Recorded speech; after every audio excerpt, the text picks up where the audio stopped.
네.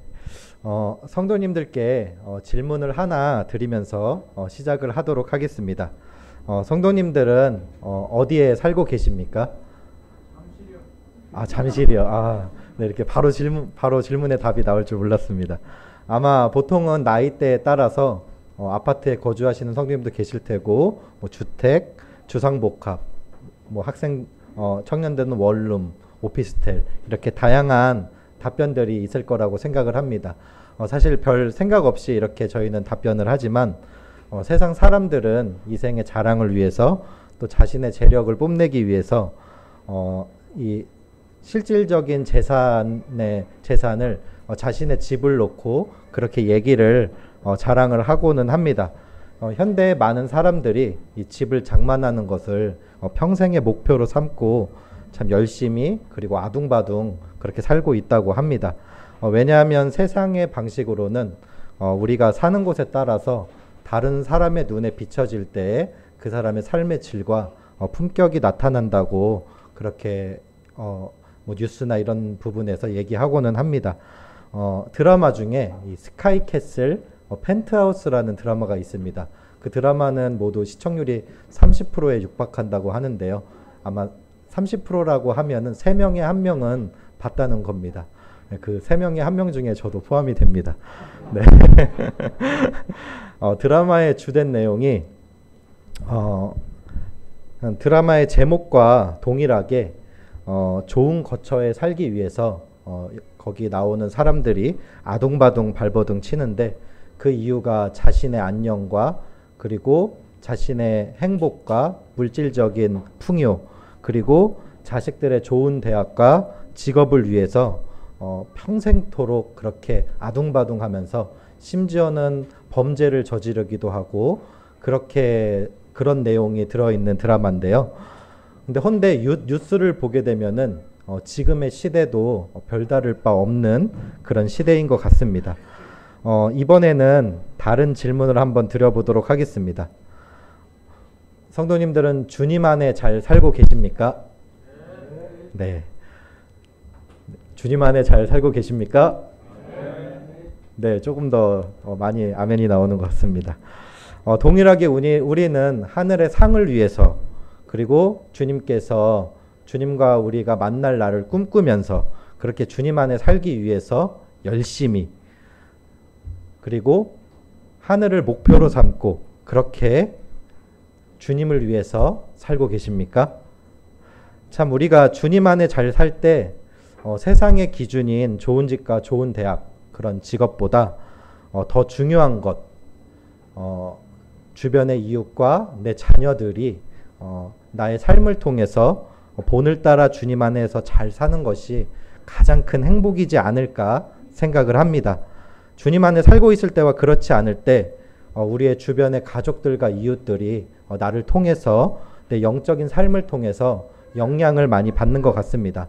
그래서 오늘은 주님 안에 사는 것이라는 주제로 즉 주님 안에 거한다라는 주제로 성도님들과 함께 교제해 보기를 원합니다. 말씀 찾아보시겠습니다. 디모데후서 3장 14절에서 17절입니다. 디모데후서 3장 14절에서 17절입니다. 네, 다 찾으셨으면 다 함께 읽도록 하겠습니다. 시작. 그러나 너는 배우고 확신한 일에 거하라. 내가 네게서 배운 것을 알며 또 내가 어려서부터 성경을 알았나니 성경은 능히 너로 하여금 그리스도 예수 안에 있는 믿음으로 말미암아 구원에 이르는 지혜가 있게 하느니라. 모든 성경은 하나님의 감동으로 된 것으로 교훈과 책망과 바르게 함과 의로 교육하기에 유익하니 이는 하나님의 사람으로 온전케 하며 모든 선한 일을 행하기에 온전케 하려 함이니라. 네, 성도님들이 잘 알고 계시는 사도 바울의 사랑하는 믿음의 아들로 형제로 동역자로 성경에 표현되어 있고 특별히 디모데후서 마지막 장을 보면은 사도 바울께서 디모데에게 속히 내게 오라 했던 것과 같이 디모데 전후서는 사도 바울의 디모데에 대한 큰 사랑이 기록이 되어 있습니다. 특별히 믿음 안에서 디모데를 위로하고 격려하고자 디모데서를 사도 바울이 기록하게 되었습니다. 디모데와 바울의 인연은 사도행전 16장 전도여행 중에 루스드라에서 이렇게 만났는데요. 그런 디모데와 함께 전도여행을 함께 했고 또 함께 복음을 전하였습니다. 그리고 디모데를 고린도 교회와 데살로니가에 보내서 성도들의 믿음을 독려하기도 했고 또 에베소 교회에 디모데가 장로로 있을 때 거짓 교사들과 교회의 문제들을 당면했을 때 사도 바울의 이와 같은 서신으로 그 위로와 가르침을 통해서 이렇게 잘 극복하기도 했습니다.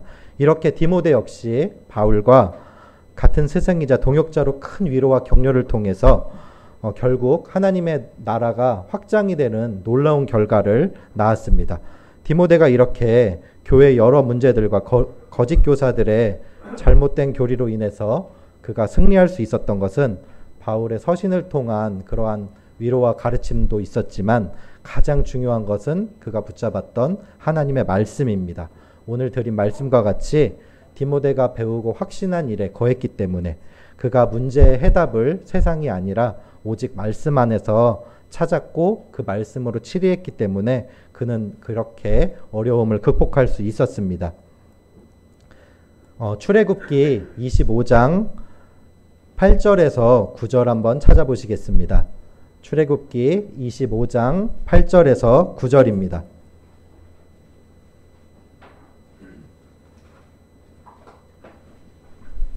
네, 그럼 다 찾으신 것으로 알고 읽도록 하겠습니다. 시작. 내가 그들 중에 거할 성소를 그들을 시켜 나를 위하여 짓되 무릇 내가 내게 보이는 대로 장막의 식양과 그 기규의 식양을 따라 지을지니라. 네, 말씀대로 출애굽한 이스라엘이 지도자 모세를 통해서 하나님께서 그들에게 말씀대로 하실 것을 명령을 하셨습니다.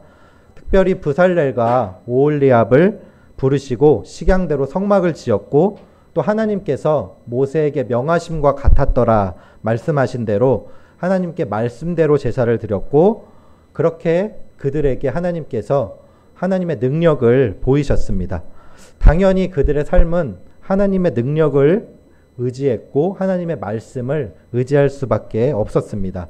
지금도 동일하게 이 세상의 풍조에 맞서기 위해서는 하나님의 말씀이 없이는 이 세상 안에서 승리하기가 어렵습니다. 식양을 따라 말씀을 따라 하나님을 의지하며 이스라엘 백성들이 살았던 것처럼 하나님의 말씀이 아니면 세상에 휩쓸려 세상에 동화되기가 쉽습니다. 요새 세상이 참 힘들다고 합니다.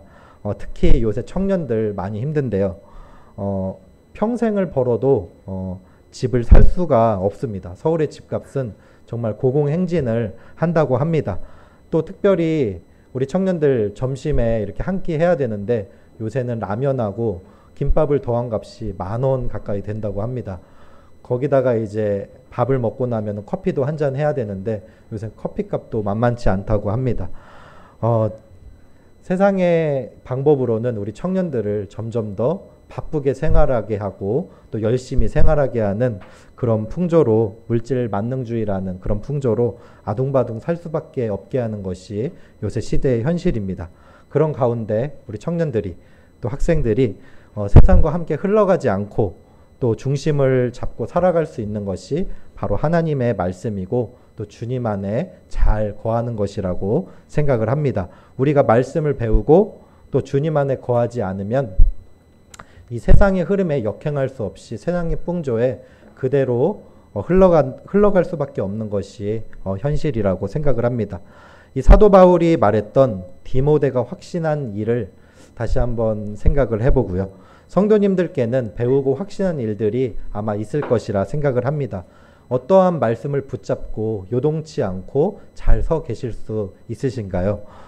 TV 광고에 에이스 침대 광고라는 게 있습니다. 한 사람은 열심히 뛰는데 한 사람은 가만히 누워서 그 미동의 여파 없이 그대로 가만히 있는다는 그런 광고인데요. 이 매트리스가 좋아서 그런 거죠.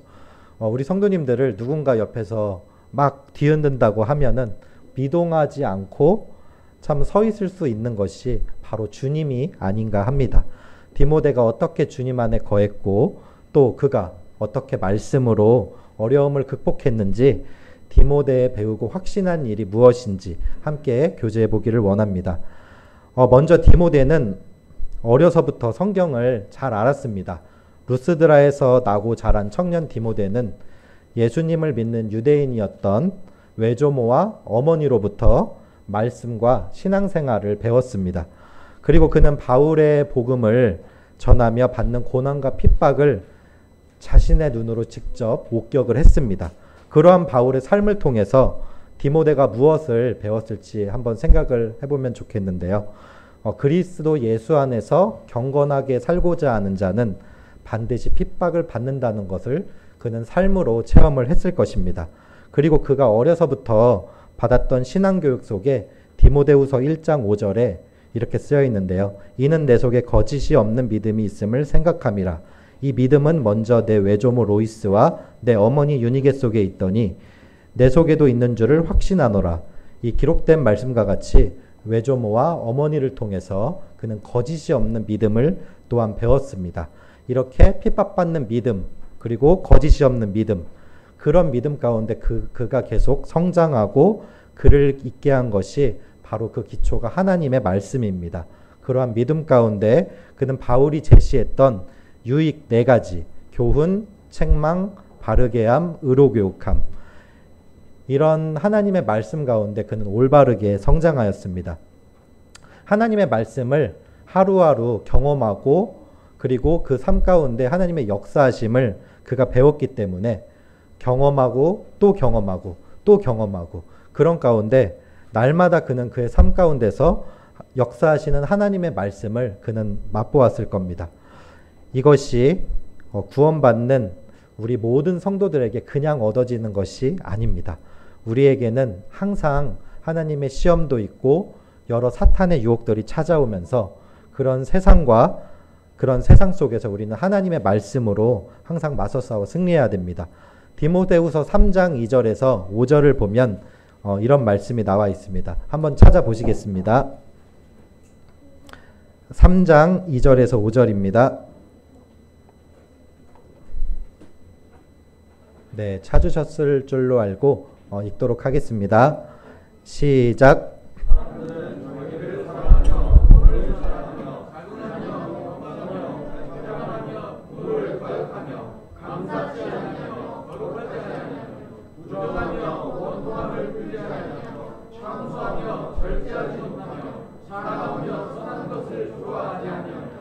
배반하여 팔며 조급하며 자고하며 쾌락을 사랑하기를 하나님 사랑하는 것보다 더하며 경건의 모양은 있으나 경건의 능력을 부인하는 자니 이 같은 자들에게서 내가 돌아서라.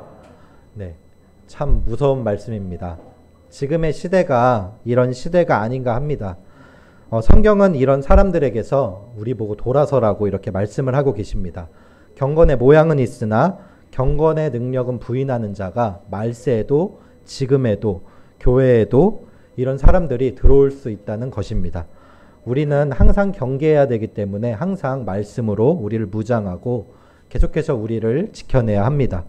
결국 사도 바울이 디모데에게 얘기했던 배우고 확신한 일이 또 맞고 신뢰한다면 우리는 주님 안에 반드시 거해야 됩니다. 거한다는 것을 제가 아까 거주지로 표현을 했는데요.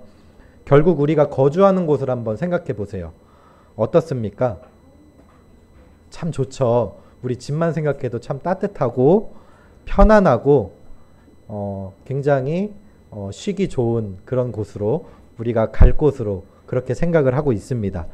우리가 외지에 나가 있을 때 힘들 때 어려울 때 나오는 표현이 하나 있습니다. 아, 집에 가고 싶다. 그쵸? 이런 표현 많이 쓰죠. 네, 우리가 항상 돌아갈 곳을 우리 집으로 항상 그렇게 표현을 하고 있습니다. 그런데 그와 반대로 우리가 거해야 될 곳, 우리가 피해야 될 곳은 바로 주님 아니어야 한다고 그렇게 생각을 합니다. 우리가 힘들 때, 할 수 없을 때, 위로받고 싶을 때 우리가 피할 곳은 바로 주님 아닙니다. 내 집보다 주님을 먼저 내 거처로 삼을 때 우리에게 피할 길을 주시고 또 해결점을 주시는 것이 바로 주님 아닙니다. 여기 계신 모든 성도님들이 성경이 올바르고 진리인 것을 모두 확신하시고 신뢰한다고 생각을 합니다. 그리고 우리는 이것이 진리인 것을 당연히 알고 있습니다. 또 믿고 있고요. 말씀이 진리이고 말씀이 당연히 우리의 나침판이 된다는 것을 충분히 마음에서 동감하고 또 알고 믿고 있습니다. 하지만 우리가 쉽게 말씀을 가까이 하지 못하고 또 말씀을 하루하루 습관대로 읽어내지 못하고 기도하지 않고 그런 습관들이 우리 안에 조금씩은 남아 있습니다. 그리고 말씀 안에서 순종하라고 하면은 또 우리가 망설일 때도 많이 있습니다. 왜 그럴까요? 한 곳에 거하게 되면 다른 한 곳은 포기해야 되기 때문입니다. 요한복음 15장 9절에서 10절을 한번 찾아보시겠습니다. 요한복음 15장 9절에서 10절입니다. 네. 여기 목소리가 크신 지용 형제님께서 한번 읽어주시도록 하겠습니다.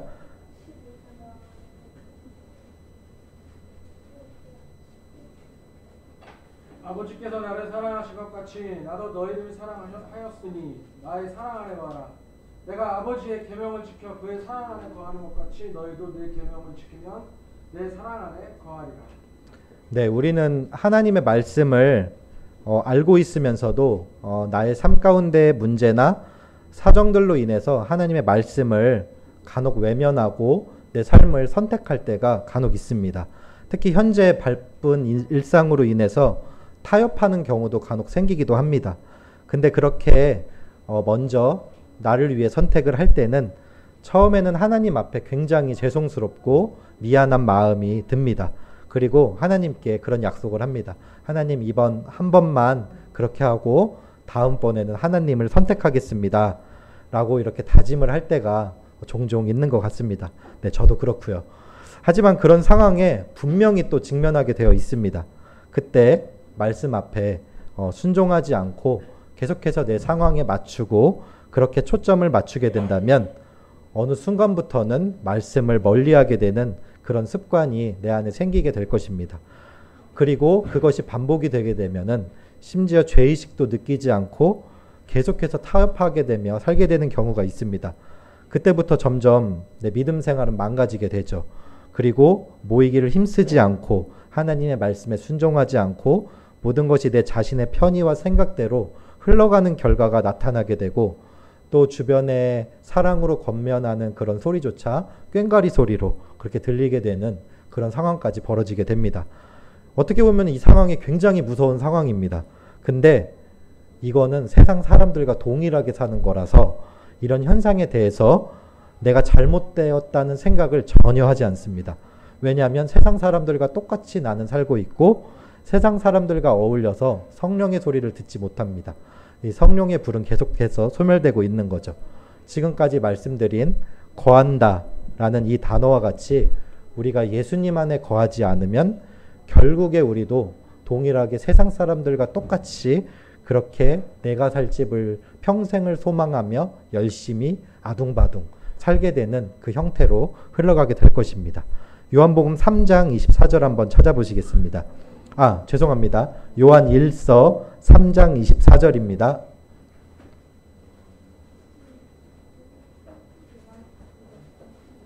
네, 이번에는 옆에 계신 세원 형제님께서 한번 읽어주시면 감사하겠습니다. 그의 계명을 지키는 자는 주 안에 거하고 주는 그의 안에 거하시나니 우리에게 주신 성령으로 말미암아 그가 우리 안에 거하시는 줄을 우리가 아느니라. 네, 감사합니다. 네, 요한일서 3장 24절과 같이 우리가 예수님 안에 거하려면 결국에는 말씀과 같이 계명 곧 말씀을 지키는 것뿐입니다. 어떠한 상황에서라도 타협하지 않고 비록 그 결과가 내 학업, 내 직장, 내 생계에 손해가 생길 수 있습니다. 하지만 그것이 하나님의 말씀에 반대가 되고 하나님의 말씀을 지키는 것에 방해가 된다고 하면은 포기할 수 있는 믿음 또한 있어야 합니다. 그것이 한 번, 두 번, 그리고 세 번이 되면 이제 말씀 앞에 순종할 수 있게 되는 그런 믿음이 생기게 된다고 생각을 합니다. 여기 계신 사랑하는 학생들, 청년들, 그리고 성도님들, 보통 교회 안에서 장로 형제님이나 혹은 리더들이 부탁이나 일을 맡길 때가 간혹 있습니다. 혹시나 그럴 때 보통 어떻게 하시나요? 순간적인 재치나 혹은 상황 파악이 뛰어나신 분, 그리고 어쩔 수 없는 그런 상황이 있으신 분은 바로 거절하는 분이 아마 소수로 있을지는 모르겠습니다. 하지만 보통 대다수의 성도님들은 기도해 보겠습니다 라고 답변을 합니다. 근데 우리는 기도해 보겠습니다 라는 그런 답변을 그 의미를 잘못 오해할 때가 있습니다. 기도는 하나님께 할 수 있도록 매달리는 것입니다. 근데 거절의 답변이 나온다는 건 내 계획과 내 삶의 기준이 앞선다는 걸 의미합니다. 근데 또 바로 간혹 순종하는 분들이 계십니다. 심지어 내 상황과 내 계획과 내 약속을 생각하지도 않고 네 알겠습니다 라고 바로 순종하시는 분들이 또 간혹 계십니다. 순종하고 나서도 내 세상의 삶의 계획이나 약속이 그리고 그러한 부분들이 나중에 생각나더라도 그 계획을 취소하면서까지 그리고 자신에게 돌아올 그 피해를 다 감안하면서까지 하나님 말씀에 먼저 순종하고 나머지 상황들을 온전히 선히 인도하시는 하나님께 기도하고 맡기는 놀라운 믿음을 보여주시는 성도님들 또한 계십니다. 요한복음 15장 7절의 말씀과 같이 찾지는 않겠습니다. 너희가 내 안에 거하고 내 말이 너희 안에 거하면 무엇이든지 원하는 대로 구하라. 그리하면 이루리라. 하신 그 말씀을 믿음으로 구한 것이라 생각을 합니다. 요한복음에 두 아들의 비유가 죄송합니다. 마태복음에 두 아들의 비유가 나옵니다. 성도님들도 잘 알고 계시는 그런 대목인데요. 아버지가 두 아들에게 포도원에 가라고 합니다. 맏아들은 가겠다고 대답하고 가지 않습니다. 하지만 둘째 아들은 가지 않겠다고 대답하고 나중엔 뉘우치고 갔다는 비유입니다. 보통 성도님들이 분별하시는 분별은 맏아들의 경우를 이스라엘의 종교 지도자, 즉 바리새인들과 서기관들로 그렇게 알고 계십니다. 자신의 의를 과시하기 좋아하고 겉으로는 하는 척하지만 말만 앞세우는 그런 자들로 분별하고요. 또 둘째 아들의 경우는 하나님의 뜻을 불순종하고 계명을 범했던 부류들이고 또 무시받고 소외됐던 그런 계층들입니다. 주님께서 세리와 창기들이라 지적하셨던 그런 무리들입니다. 이들의 첫 번째 명령은 불순종했지만 나중에 자신의 무례하고 경솔했던 그런 자세를 뉘우치고 다시 하나님의 말씀에 순종했던 그런 자들입니다. 예수님께서 입으로만 주여 주여 하는 자보다 비록 천대는 받고 있지만 뉘우치고 순종하는 자들이 하나님 나라에 합당하다고 그렇게 말씀하셨습니다. 주님은 자기 의에 도취되고 교만한 자가 되기보다는 자신의 부족을 의식하고 뉘우치며 순종하는 자를 하나님 나라에 더 합당케 여기신다고 생각을 합니다. 결국 맏아들, 즉 서기관 종교 지도자들, 바리새인들은 아까 말씀드렸던 디모데후서 3장 5절에 경건의 모양은 있으나 경건의 능력을 부인하는 그런 자들입니다. 주님은 이때 질문을 하십니다. 두 아들 중에 누가 더 하나님 말씀에 누가 더 아버지의 뜻대로 하였느뇨 이렇게 말씀을 했더니 거기 있던 사람들이 둘째 아들이니이다 이렇게 말씀을 합니다. 모두 여기도 성도님들도 공감하실 거라고 그렇게 생각을 합니다. 저도 동일하게 생각을 하는데요. 하지만 조금 더 생각을 해보면 둘 다 아버지의 뜻을 신실하게 행하지는 않았습니다.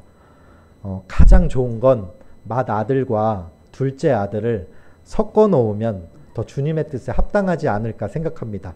바로 순종하고 바로 행동하는 것. 선순종 후 행동. 이렇게 하면은 더 주님께서 기뻐하시지 않을까 생각을 합니다. 마태복음 6장 33절은 성도님들이 너무나 잘 알고 계시고 외우고 계신 구절인데요. 찾지 않도록 하겠습니다. 혹시 외우고 계신가요? 한번 한번 성도님들의 암기력을 한번 네, 한번 해보겠습니다. 네, 시작. 아, 죄송합니다. 네, 네, 제가 읽도록 하겠습니다. 너희는 먼저 그의 나라와 그의 의를 구하라. 그리하면 이 모든 것을 너희에게 더하시리라. 네, 이 말씀을 정말 믿고 계시고 하나님을 신뢰하고 의지하신다면 오늘 바로 어떠한 부탁이나 어떠한 그런 계획이 왔을 때 바로 선순종하시는 학생들, 청년들 그리고 성도님들이 되시기를 기도합니다. 이렇게 이것이 연습이 한 번, 두 번, 그리고 세 번 계속해서 연습하시고 훈련하시면 내가 하지 못하는 것도 주님을 의지하여 할 수 있게 되는 성도님들이 되실 거라고 생각을 합니다. 오늘 주제대로 성도님들의 현재 거하는 곳이 세상의 기준인 좋은 집이 아니라 바로 더 좋은 집, 주님 안이 되시기를 간절히 기도합니다. 주님 안에 거할 때 우리는 우리 자신으로는 할 수 없는 것들을 하게 되는 놀라운 경험을 하게 됩니다. 이것을 우리는 보통 신앙 간증이라고 하죠. 저는 이 세상에서 가장 하기 힘든 것이, 제가 가장 하기 힘든 것이 사랑하는 것이라고 생각합니다. 제가 사랑이 많이 부족한 사람이라고 이렇게 생각을 하는데요. 주님의 말씀대로 하게 되면은 주님의 말씀대로 그렇게 사랑을 하려고 하면은 주님께서 말씀하신 사랑은 이 세상의 사랑이 아닙니다. 결국에는 나를 포기하고 나를 희생하는 그런 사랑인데요. 그렇게 사랑하려고 하면은 제 생각대로는 살 수 없고 또 이기적일 수 없고 내 삶을 조금은 내려놔야 합니다. 때로는 손해를 볼 수 있고 때로는 내 계획과 내 생각을 많이 포기해야 될 때가 있습니다. 하지만 주님께서는 사랑할 수 있다고 그렇게 성경에 말씀을 하고 계십니다. 우리 또한 그렇게 할 수 있다고 주님께서 말씀하고 계십니다. 그리고 또 주님은 우리 보고 사랑하라고 그렇게 말씀을 하고 계십니다. 마지막 말씀 찾아보고 마치도록 하겠습니다. 요한 1서 4장 16절입니다. 네, 요한 1서 4장 16절입니다.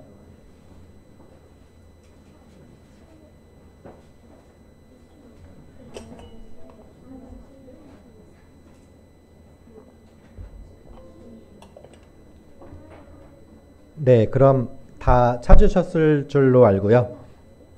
함께 읽도록 하겠습니다. 시작.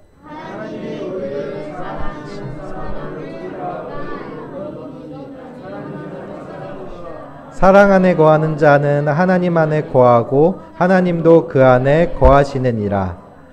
네, 하나님의 사랑을 우리는 너무나 잘 알고 있습니다. 하나님께서 우리를 어떻게 사랑하셨고 어떻게 자신을 내어주셨는지 또 어떻게 죽기까지 순종하셨는지 가장 높으신 보좌에서 가장 낮은 자리로 오셨는지 우리는 그 사실을 잘 알고 있고 또 믿고 있습니다. 그러나 하나님께서 우리에게 그렇게 베푸신 섬김과 희생과 이 헌신의 사랑을 우리는 다른 사람들에게 잘 못 전할 때가 있습니다. 하지만 우리가 하나님의 말씀 앞에 순종할 때 그리고 우리가 주님 안에 거할 때 우리는 그 사랑을 비로소 할 수 있을 것이라고 생각을 합니다. 우리가 그러한 그리스도의 사랑 안에 거할 때 그리고 그 사랑을 힘입게 돼서 그리스도의 사랑이 우리를 잠시만요. 네. 네. 순간적으로 강건이라는 단어가 생각이 안 났습니다. 죄송합니다. 갑자기 어느 순간 이제 나이가 좀 들다 보니까 네, 죄송합니다. 성도님들 앞에서 이런 얘기하면 안 되는데요. 순간순간 단어가 생각이 안 나는 그런 상황이 찾아옵니다. 네, 그리스도의 사랑이 우리를 강건하시는도다라고 주님께서 말씀을 하시는데요. 우리가 살아가는 삶 가운데 우리가 복음을 전하고 우리가 말씀 앞에 순종하고 또 교회를 섬기고 희생하고 헌신하시는 그런 모든 동기가 바로 하나님의 사랑이라고 생각을 합니다. 그 그리스도의 사랑이 우리가 할 수 없는 것을 강건케 하셔서 우리가 할 수 있게 되고, 우리 간혹 성도님들마다 어려운 부분들이 다 하나씩 계시잖아요. 근데 그러한 부분들이 바로 그리스도의 사랑을 우리가 힘입으면은 우리가 그런 부분들을 주님으로 말미암아 할 수 있다고 생각합니다. 우리가 하지 못할 때 바로 그리스도께 다가가서 그리스도를 의지하면 의가 되시는 주님께서 우리에게 비로소 그 할 수 있는 것을 경험하게 하십니다.